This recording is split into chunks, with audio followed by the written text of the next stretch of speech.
ஓம் சாந்தி. அவ்யக்தவாணி வட்டியில் அக்னி சிறகுகள் இன்னைக்கு 10வது நாள். அவ்யக்தவாணியோட டேட்டு 29/12/83. நேத்தி வாணியில் பாபா நமக்கு ஒரு இளவரசனோட மனநிலை எப்படி இருக்கும், ஒரு பிச்சைக்காரனோட மனநிலை எப்படி இருக்கும், இது ரெண்டுத்தையும் பற்றி பாபா நமக்கு புரிய வச்சார்.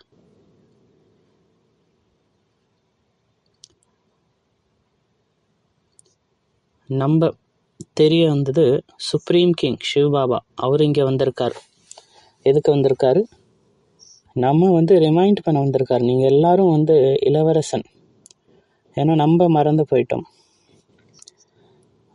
நம்ம தான் இளவரசன்னு மறந்துட்டோம். அதனால பிச்சைக்காரமாயி நம்ம நடந்துக்க ஆரம்பித்தோம். ஆனால் பல ஜென்மமாக அந்த மாதிரி நம்ம நடந்துட்டு வந்தோம். ஸோ இப்போ தான் சிவபாபா அந்த ராஜா, நம்ம அன்பான தந்தை நமக்கு ஞாபகப்படுத்துகிறார் உண்மையிலே நம்ம யார் அப்படின்னு. இந்த நேரத்தில் தான் அவர் நம்ம கூட இருக்கார். இந்த நேரத்தை தான் சங்கமயுகம் சொல்கிறோம்.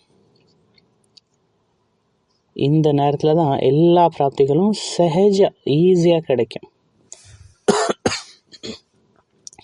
ஸோ இன்றைக்கி அவ்யக்தவாணியில் பாபா சொல்கிறாரு, அந்த கருணை கடல் சிவபாபா இங்கே இருக்கார். அவர் யாரை பார்க்குறாரு? தன்னுடைய குழந்தைங்களை பார்க்குறாரு. எந்த மாதிரி குழந்தைங்க? அவங்களுக்கு சந்தோஷமான பெரிய இதயம் இருக்குது. அவங்க பாபா எல்லாரையும் பார்க்கல, எல்லா குழந்தைகளையும் பார்க்கல. ஆனால் யாரோட இதயம் கருணை, பேஹத் மற்றும் சந்தோஷமாக இருக்கும். ஏன்னா நம்ம தந்தை பேஹத், அதனால் நம்ம இதயமும் பேஹதாக இருக்கணும். அது அன்பால் நிரம்பி இருக்கணும். எல்லாருக்காகவும் அன்பு எரிஞ்சிருக்கணும். என் முன்னாடி யாராவது என்னை திட்டுனா கூட எனக்கு அவங்க மேலே ஒரு கருணை, அன்பு இருக்கணும். ஆனால் அதை நம்ம ஃபாலோ பண்ணுறோமா? யாராவது என் முன்னாடி திட்டினா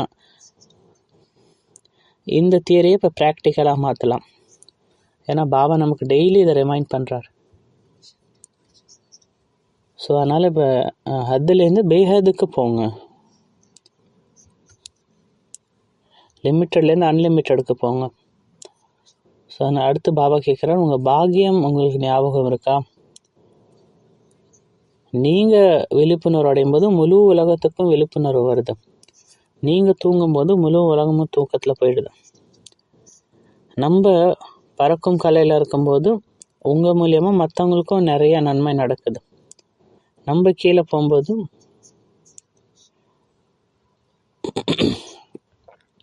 அவங்கவுங்க கெப்பாசிட்டி அண்ட் டைமுக்கு ஏற்ற மாதிரி அவங்கவுங்களுக்கு அது கிடைக்கிது. ஸோ அதனால் நம்மளோட இம்பார்ட்டன்ஸை ரியலைஸ் பண்ணணும், நம்ம எவ்வளோ இம்பார்ட்டண்ட் அப்படின்னு. நம்ம இந்த உலகத்துக்கு ஒரு சப்போர்ட்டாக இருக்கும். நம்ம இந்த உலகத்துக்கு ஒரு பேக் போன் மாதிரி. இப்போ முதுகெலும்பு இல்லைன்னா நம்மளால் ஸ்ட்ரைட்டாக உட்கார முடியாது, நிற்க முடியாது. அப்போ நம்ம ரியலைஸ் பண்ணோம், நான் தான் இந்த உலகத்துக்கு ஒரு பில்லர், நான் தான் இந்த உலகத்துக்கு சப்போர்ட், இந்த உலகத்துக்கு முதுகெலும்பு மாதிரி நான். இந்த இதை நம்ம புரிஞ்சுக்கணும். இதுக்கு ஒரு எக்ஸாம்பிள் எடுத்துக்கலாம். இது ஒரு ப்ராஜெக்ட் ஒர்க் மாதிரி, இது ஒரு டீம் ஒர்க் மாதிரி. இப்போ நான் எனர்ஜைஸ்டாக இருக்கேன், நான் சக்தியால் நிரம்பி இருக்கேன். நம்மளால் அந்த ப்ராஜெக்டை டயத்தில் முடிச்சிருவோம். ஆனால் நான் ரொம்ப சோம்பேறித்தனமாக இருக்கேன், தூக்க கலக்கத்திலே இருக்கேன், நான் தள்ளி போட்டுகிட்டே இருக்கேன், சல்வேலாக பண்ணிகிட்ருக்கேன், அப்புறம் பண்ணிக்கலாம், எவ்வளோ பேர் இருக்காங்க, நான் பண்ணலன்னா என்ன ஆகும்? அப்போ அந்த ப்ராஜெக்ட் கம்ப்ளீட் ஆக முடியுமா? அப்போ ரிசல்ட் நல்லா இருக்காது. அப்போ இதை நான் புரிஞ்சுக்கணும், இந்த எவ்வளோ இம்பார்ட்டண்ட்டு நான் அப்படின்னு அதை ரியலைஸ் பண்ணும்.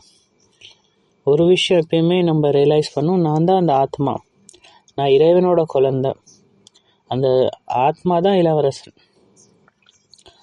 அந்த இளவரசன் எப்போ ரியலைஸ் பண்ணுறாங்களோ நான் தான் அந்த இளவரசன்னா அதுதான் அந்த சோல் கான்ஷியஸ் ஸ்டேஜ். ஸோ நம்ம இந்த விஷயத்தை ரியலைஸ் பண்ணும்போது நான் அந்த ஆத்மானு, அப்போ என்னை சுற்றி எதெல்லாம் நடக்குதோ அதெல்லாம் என்னது, அது ஜஸ்ட் இந்த ட்ராமாவில் ஒரு பாட்டு. அவங்க பாட்டு ப்ளே பண்ணிகிட்ருக்காங்க. இதுதான் என்ன சொல்லுவேன்னா விழிப்புணர்வு அடைஞ்ச சோல். ஸோ அப்போ அந்த சோல் வந்து விழிப்புணர்வாக இருக்கும்போது அந்த பிரின்ஸ் வந்து அவர் தான் வந்து இதெல்லாம் செய்கிறாரு. அந்த விழிப்புணர்வோடு இருக்கும்போது நம்ம வந்து அந்த இளவரசனுங்கிற அந்த கான்ஷியஸில் வந்துடுறோம். இதை மறந்துட்டு நான் வந்து ஒரு சோல்னு நினச்சி ஆக்ட் பண்ணும்போது என்ன ஆகுது, அதை தான் வந்து சங்கம் யுகம்னு சொல்ல முடியும். அதுதான் வந்து பிராப்திக்கான நேரம், பேஹத் பிராப்திக்கான நேரம். ஆனால் அது அவ்வளோ ஈஸியாக இருக்கா ஆத்மாபிமானம் ஆகிறது? அது ஈஸியாக இல்லை. சில நேரத்தில் நீங்கள் அனுபவம் பண்ணியிருப்பீங்க, நிறைய எஃபர்ட் போட வேண்டியதாக இருக்குது, நிறைய கஷ்டப்பட வேண்டியதாக இருக்குது, ஆனால் ரொம்ப சின்ன ரிசல்ட் தான் கிடைக்கிது. ஏன், என்ன ரீசன்?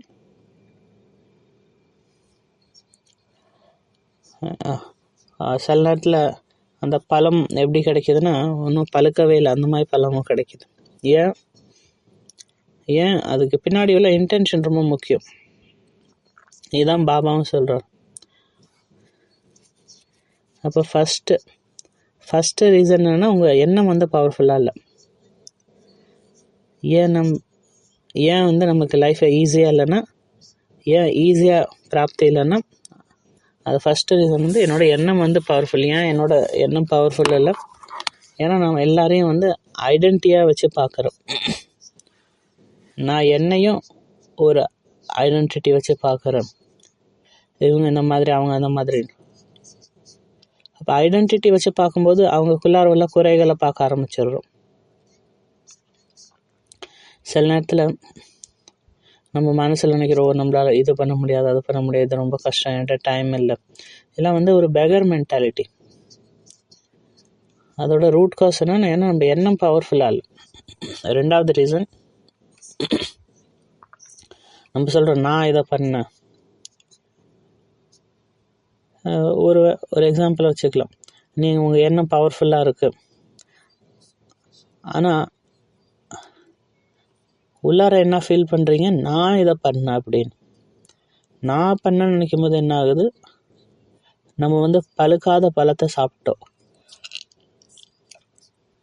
பாபா சொல்கிறாரு, அந்த நிலமும் நல்லா இருக்குது, சீடும் நல்லா இருக்குது, பழமும் வந்துடுச்சு. ஆனால் இந்த லிமிட்டட் தாட்டால் நான் செஞ்சேன்னு அந்த எண்ணம் வரும்போது நம்ம அந்த பழுக்காத பழத்தை சாப்பிட்டோம். இப்போ பாபா சொல்கிறாரு, இந்த சீசன் வந்து ஃப்ரூட் சாப்பிட்றதுக்கான சீசன். நம்ம கூட பார்த்த ஃப்ரூட்ஸ் எப்படி இருக்கணும்னா சீசனல் ஃப்ரூட்டாக இருக்கணும். ஏன்னா சீசனல் ஃப்ரூட் வந்து ரொம்ப காஸ்ட்லியாக இருக்காது, ஈஸியாக கிடைச்சிடும், சீப்பாக இருக்கும். ரெண்டாவது வந்து அது வந்து நல்ல நியூட்ரிஷனோடு இருக்கும்.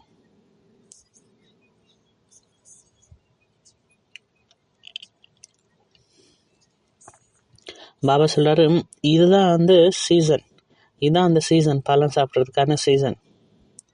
ஆனால் அந்த பழத்தை எப்படி சாப்பிட்றது, அதை எப்படி சாப்பிட்றது? ஜஸ்ட் ஒரு பவர்ஃபுல்லான தாட், ஒரு பவர்ஃபுல் ஆக்ஷன் க்ரியேட் பண்ணும்.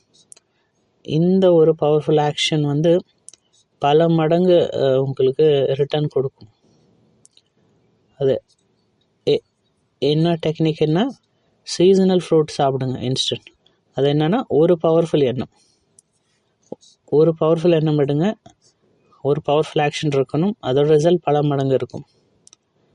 அதோட ரிசல்ட் வந்து பல மடங்கு நமக்கு கிடைக்கும். ஸோ அப்போ அந்த எண்ணம் வந்து ஒரு எண்ணம் பவர்ஃபுல்லாக இருக்கும். இது எப்படி இருக்குன்னா, எக்ஸாம்பிள் நீங்கள் ஒரு 30 நிமிஷம் படிக்கணும்னு நினைக்கிறீங்க ஃபுல் ஃபோக்கஸோட. அப்போ அந்த 30 நிமிஷம் படிக்க முடியுது.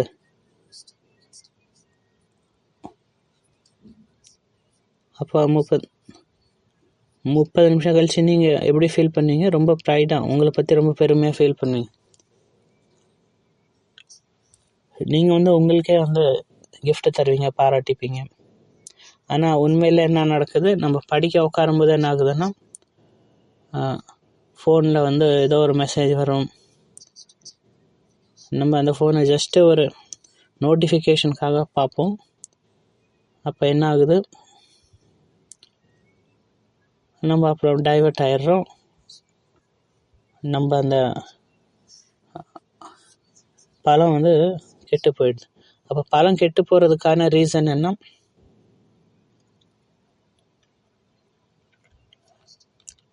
அதில் ஃபஸ்ட்டு வந்து கெட்ட சங்கத்தில் இருக்காங்க, மாயா.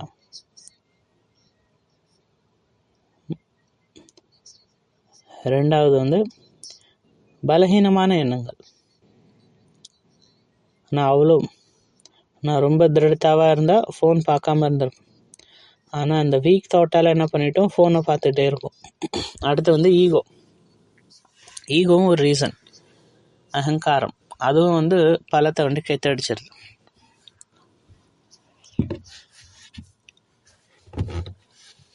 இதை ஒரு எக்ஸாம்பிளால் புரிஞ்சுக்கலாம்.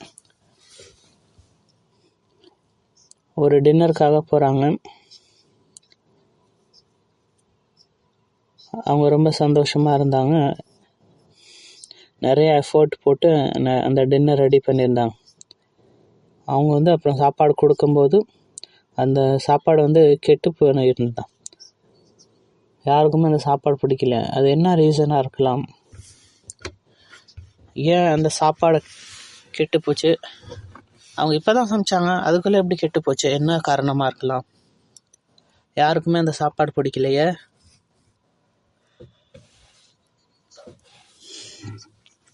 அதில் என்ன காரணமாக இருக்கலாம்? அதில் அந்த உப்பு காரம் போடாமல் இருந்திருக்கலாம். ஓகே, இது ஒரு ரீசனாக இருக்கலாம். ரெண்டாவது வேறு என்ன ரீசனாக இருக்கலாம்? நிறையா இன்க்ரீடியன்ட்ஸ் போட்டிருக்கலாம், தவறான இன்க்ரீடியன்ட்ஸ் போட்டிருக்கலாம், அதிகமாக குக் பண்ணியிருக்கலாம். மேபி அவங்க சமைக்கும்போது சுற்றி நிறைய சத்தம் இருக்கலாம், அது அவங்களுக்கு பிடிக்காமல் இருக்கலாம். அவங்க சமைக்கும்போது அந்த ஒரு எண்ணம் கொண்டு வந்திருக்கலாம், நான் வந்து ரொம்ப பெஸ்ட்டு செஃப். ஸோ அதனால் இதெல்லாம் வந்து ரீசன். அந்த ஃபுட்டு டேஸ்டியாக அவங்க பண்ணியிருக்கலாம். ஆனால் இந்த மாதிரி எண்ணத்தினால என்ன ஆகுதுன்னா, அந்த சாப்பாடில் அந்த சுவை வரல. ஸோ நம்ம லைஃப்லேயும் இதான் நடக்குது.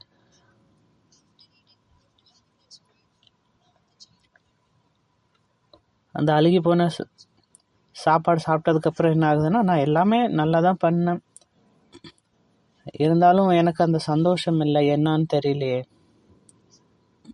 அப்போ நம்மளே வந்து நம்மளை செக் பண்ணணும், எங்கே வந்து எதனால் அந்த பழம் வந்து கெட்டு போகுது.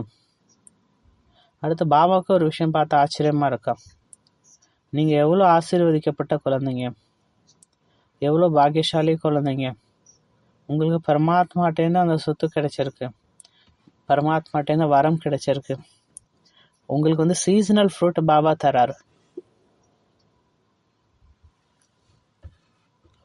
உங்களுக்கு தெரியும் நீங்கள் பாபாவோட இதே சிம்மாசனில் உட்காந்துருக்கீங்க, இருந்தாலும் ஏன் இவ்வளோ கஷ்டப்படுறீங்க? என்ன காரணம்? ஒவ்வொரு விஷயத்துக்கும் இவ்வளோ கஷ்டப்படுறதுக்கான காரணம் என்ன? ஃபஸ்ட்டு விஷயம் வந்து கேர்லெஸ்னஸ், கவனக்குறைவாக இருக்கிறது. ரெண்டாவது வந்து லேசினஸ், சோம்பேறித்தனம். ரெண்டு முக்கியமான காரணம், கேர்லெஸ்னஸ், சோம்பேறித்தனம். இந்த ரெண்டு விஷயத்தால் நீங்கள் வந்து ஒவ்வொரு விஷயத்துக்கும் ரொம்ப கஷ்டப்பட வேண்டியதாக இருக்குது. இந்த ரெண்டு விஷயத்தினால தான் நம்மளை வந்து வேலைக்கார மாதிரி ஆகி கஷ்டப்படுறோம். பாபா உங்களுக்கு அந்த நினைவுங்கிற அந்த பொக்கிஷம் கொடுத்துருக்காரு. கஷ்டப்படுறதுக்கான இன்னொரு விஷயம் என்னென்னா, அந்த நினைவுங்கிற அந்த கோட்டைக்குள்ளார இல்லை, இங்கே அங்கே அலைஞ்சிக்கிட்டே இருக்கும். சில நேரத்தில் நம்ம அந்த கோட்டைக்குள்ளார இருந்தாலும் நம்ம கதவு ஜன்னல்லாம் மாயாக்காக திறந்துருக்கு. ஸோ இதெல்லாம் தான் ரீசன் ஏன் வந்து நம்ம இவ்வளோ கஷ்டப்படுறோம் அப்படின்னு. இன்னைக்கு காலைல தான் என் கூட இந்த மாதிரி நடந்தது. ஆக்சுவலி எது என்கிட்ட குறைவாக இருந்ததுன்னா அந்த டிட்டர்மினேஷன், உறுதி. நேற்று நைட் என்னாச்சுன்னா, நான் நைட்டு தூங்கும்போது 7 அலாரம் வச்சேன் காலைல எந்திரிக்கிறதுக்காக. ஒன்று வேலை செய்யலைன்னா 1 மணிலேருந்து 4 மணி வரைக்கும் 7 அலாரம் வச்சுருந்தேன். நான் அதை ஸ்னூஸ் பண்ணிக்கிட்டே இருந்தேன். 1/2 மோர், 15 மினிட்ஸ் மோர்.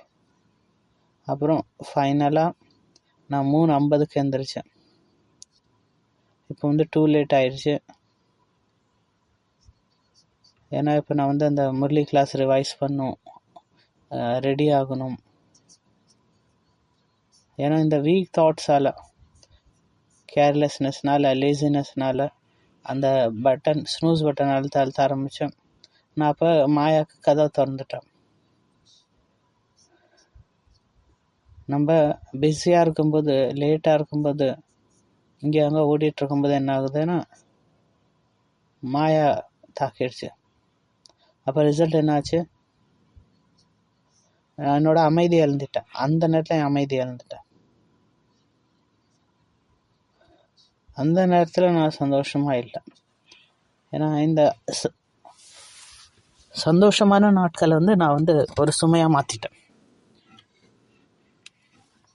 ஸோ அப்போ என்ன பண்ணியிருக்கலாம்? இங்கே பாபா என்ன சொல்லியிருக்காரு? டிட்டர்மினேஷன், உறுதி தான் வெற்றியா.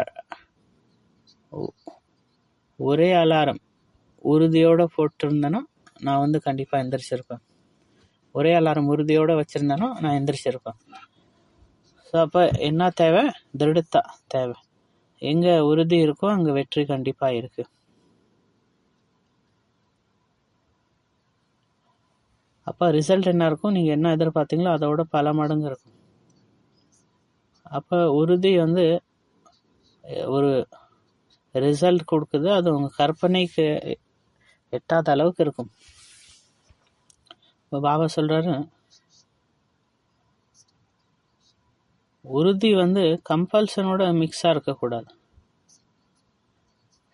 சில நேரத்தில் நம்ம சில விஷயங்கள் செய்கிறோம், ஸ்ரீமத் ஃபாலோ பண்ணுறோம். ஏன்னா அது ஒரு கம்பல்ஷன்னால். என்னை சுற்றி எல்லாரும் அமிர்த வேலை பண்ணுறாங்க, நானும் பண்ணி ஆகணும். அவங்க 2 மணிக்கு எந்திரிக்கிறாங்க, நம்மளுக்கும் ஒரு ப்ரெஷராக இருக்குது. நம்ம 3 மணிக்கு எழுந்திரிச்சாலும் நம்ம நினைக்கிறோம் நான் அமிர்த வேலைக்கு லேட் ஆகிட்டேன். இப்போ பாபா என்ன சொல்கிறான்னா, ஒவ்வொரு கர்மமும் செய்கிறதுக்கு முன்னாடி செக் பண்ணுங்கள், நான் எதுக்கு செய்கிறேன். அமிர்த வேலை வந்து என்னோட பர்சனல் மீட்டிங் பாபா கூட. நேற்று தான் பாபா சொன்னார், டைரக்டாக சங்கமயுகம் வந்து அமிர்த வேலை. நான் முரளி கிளாஸ் போகிறேன்னா எதுக்கு முரளி கிளாஸ் போகிறேன்? கம்பல்ஷனால் போகிறேன்னா, இல்லை நான் அந்த இறைவனோட அந்த லவ் லெட்டர் படிக்கிறதுக்காக போகிறேன்னா. ஸோ அதனால் ஒவ்வொரு டாஸ்க்கு முன்னாடி செக் பண்ணுங்கள், நான் எதுக்கு இதை பண்ணுறேன். குவாலிட்டி வந்து ரொம்ப இம்பார்ட்டன்ட், குவான்டிட்டியோட குவாலிட்டி ரொம்ப இம்பார்ட்டன்ட். அப்போ உறுதி, டிட்டர்மினேஷன் என்ன ஆகும்? வெற்றி கொடுக்கும். உங்கள் குழந்தை பருவத்தில் கூட பாருங்கள், ஹாலிடே ஹோம்ஒர்க் கொடுத்துருப்பாங்க. 2 மாதம் ஏதாவது 2 மாதம் லீவாக இருக்கும்போது ஹோம்ஒர்க் கொடுப்பாங்க. இப்போ சில குழந்தைங்க என்ன பண்ணுவாங்கன்னா ரொம்ப சந்தோஷமாக பண்ணுவாங்க, ப்ராஜெக்ட் பண்ணுவாங்க, கலர் ஆட் பண்ணுவாங்க. சில குழந்தைங்க என்ன பண்ணுவாங்கன்னா ஸ்கூல் ஸ்டார்ட் ஆகிறதுக்கு முன்னாடி வேறு யாரையோ பார்த்து அதெல்லாம் எழுதிடுவாங்க. ஆனால் ஹோம்ஒர்க் கொடுத்ததுக்காக ரீசன் என்ன? உங்கள் க்ரியேட்டிவிட்டி ஓப்பன் பண்ணுறதுக்காக. அப்போ எதெல்லாம் பாபா நம்ம கொடுத்துருக்காங்களோ அதில் ஒரு பர்பஸ் இருக்குது. ஸோ அதனால் ஒவ்வொரு விஷயத்தையும் ரொம்ப சந்தோஷமாக ஜாயாக போட பண்ணணும். அடுத்து பாபா என்ன சொல்கிறாருன்னா, எல்லா சுமையும் விட்டுட்டு பறக்க ஆரம்பிங்க.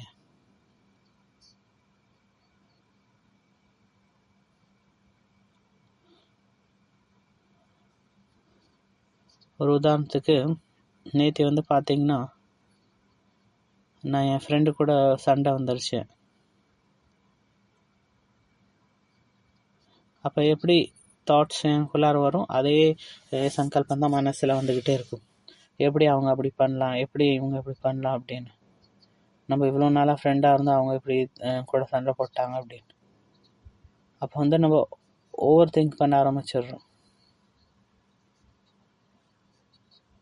அப்போ இந்த மாதிரி ஆயிடுச்சுன்னா இப்போ இந்த சுச்சுவேஷன் எப்படி லைட்டாக மாற்றலாம். எனக்கும் என் ஃப்ரெண்டுக்கும் ரொம்ப ஒரு டாக்ஸிக் ஃபைட் ஆகிடுச்சு. அது எப்படி லைட்டாக மாற்றலாம். இது வந்து ஒரு ஈகோ கிளாஷ் மாதிரி ஆயிடுச்சு. இதை எப்படி நம்ம லைட்டாக மாற்றலாம்?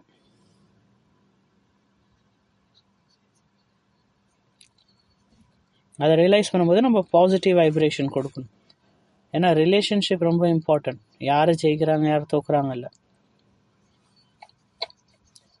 ஸோ அதில் ஈஸியான விஷயம் என்னென்னா, ஒரு சாரின்னு சொல்லி அனுப்பிச்சிருங்க, சாரின்னு சொல்லிடுங்க.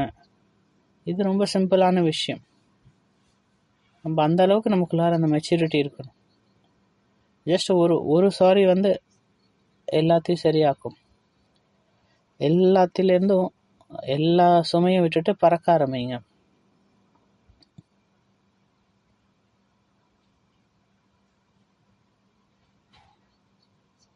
ஸோ இதெல்லாம் பாபாவோட வார்த்தைகள். நீங்கள் பாபாவை கண்டுபிடிச்சிட்டிங்க. அவர் கஷ்டமான விஷயத்த ஈஸியாக மாத்துறாரு. அப்போ ஏன் மறுபடியும் நீங்கள் கஷ்டப்படுறீங்க? ஏன்னா நீங்கள் ரொம்ப சுமையை சுமந்துட்டுருக்கீங்க, அதனால கஷ்டப்பட வேண்டியதாக இருக்குது. ஏன் நம்ம கஷ்டப்படுறோம்? ஏன்னா நிறைய சுமையை சுமந்துட்டு இருக்கோம். ஸோ அதனால் அந்த சுமை எல்லாத்தையும் போட்டுட்டு லைட் ஆகிடுங்க. அப்போ நீங்கள் பறக்க ஆரம்பிப்பீங்க. ஒரு ஏஞ்சல் மாதிரி பறக்க ஆரம்பிச்சிருவோங்க. ஸோ அப்போ இன்றைக்கி செக் பண்ணி பாருங்கள், எது என்னை ரொம்ப சுமையாக மாற்றுது. அது ஏதோ பாஸ்ட் ஈவெண்ட்டாக இருக்கலாம், ஏதோ ஒரு டாஸ்க் இருக்கலாம் நான் கம்ப்ளீட் பண்ணாத டாஸ்க்கு, ஏதோ ஒரு எமோஷனாக இருக்கலாம், அதை நான் அட்ரஸ் பண்ணாமல் இருந்திருக்கலாம். அப்போ நான் மாஸ்டர் சர்வசக்திவானாயும் கஷ்டப்பட்டுட்ருக்கேன்னா அப்போ நம்ம என்ன தான் பண்ணணும்? அப்போ சர்வசக்திவானாய் என்ன பிரயோஜனம்? நான் இன்னும் கஷ்டப்பட்டுட்டு இருந்தானோ. அப்போ சிவபாபா நம்மளை இந்த கஷ்டத்துலேருந்து விடுவிக்கிறாரு. கஷ்டமான விஷயத்த ஈஸியாக மாத்துறாரு. ஸோ பாபா யாத் பியார் கொடுக்குறாரு. யாருக்கு கொடுக்குறாருன்னா, ஸோ யாத் பியார் ஃபைனலாக அந்த மாதிரி சதா இதயத்தால் மனசால் சந்தோஷமாக இருக்கக்கூடிய குழந்தைங்களுக்கு, சதா சஹஜ் ஃபல் பிராப்தி அடையக்கூடிய பிராப்தி ஸ்வரூப ஆத்மாக்களுக்கு, சதா வரதாத்தா மூலியமாக வெற்றியின் வரதானத்தை அடையக்கூடிய ஆத்மாக்களுக்கு, அந்த மாதிரி வரதானி ஆத்மாக்களுக்கு, வாரிஸ் குழந்தைங்களுக்கு திலாராம் தந்தையின் அன்பு